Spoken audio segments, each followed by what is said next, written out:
नमस्कार। भारतीय लष्कराने पाकिस्तान आणि पाक व्याप्त काश्मीरमध्ये केलेल्या एअर स्ट्राईकमध्ये दहशतवाद्यांचे 9 अड्डे उद्ध्वस्त करण्यात आले आहेत। या कारवाईत अनेक दहशतवाद्यांचा खात्मा करण्यात आला आहे।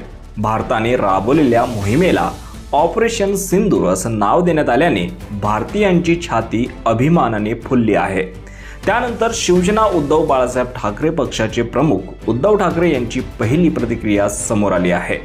याआधी ठाकरे बंधू एकत्र येण्याच्या चर्चा राजकीय वर्तुळात रंगल्या आहेत, मात्र ऑपरेशन सिंदूर विषयी दोघांच्या मतांमध्ये साम्य दिसत नाहीत। कारण राज ठाकरे यांनी एअर स्ट्राईक करणं मला योग्य वाटत नाही असं म्हटलं होतं, तर उद्धव ठाकरेंनी मात्र हा हल्ला अभिमानास्पद असल्याचं म्हटलं आहे। तर उद्धव ठाकरे यांनी काय म्हटलं बघूयात। भारतीय सेनेच्या शौर्याला सलाम।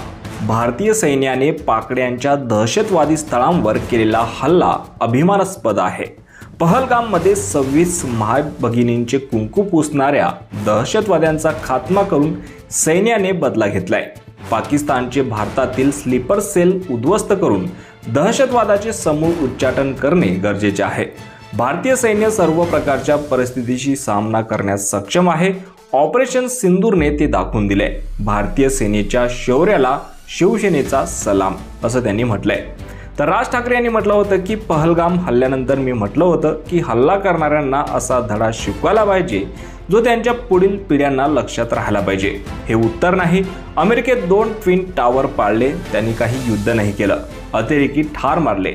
दुसऱ्या देशात युद्ध परिस्थिती आणायची, मॉक ड्रिल करायचे, सायरन वाजवायचे, पण ही गोष्ट का घडली याचा आपण विचार करणं गरजेचं आहे असं राज ठाकरे यांनी म्हटलंय। पाकिस्तान अगोदरच बर्बाद झालेला देश आहे, त्याला काय बर्बाद करणार आहात? प्रश्न असा आहे की ज्या अतिरेक्यांनी हा हल्ला केला ते सापडलेले नाहीत। ज्या ठिकाणी इतकी वर्षे हजारो पर्यटक येतात तिथे सिक्युरिटी का नव्हती? मला वाटतं हे प्रश्न महत्त्वाचे आहेत। आपल्या देशात कॉम्बिंग ऑपरेशन करून त्यांना हुडकून काढणं महत्त्वाचं आहे। एअर स्ट्राईक करून लोकांना भरकटावून हा काही पर्याय किंवा हे उत्तर होऊ शकत नसल्याचं राज ठाकरे यांनी म्हटलंय। या बातमीवर तुम्हाला काय वाटतं? तुमची प्रतिक्रिया कॉमेंट बॉक्समध्ये लिहायला विसरू नका। धन्यवाद।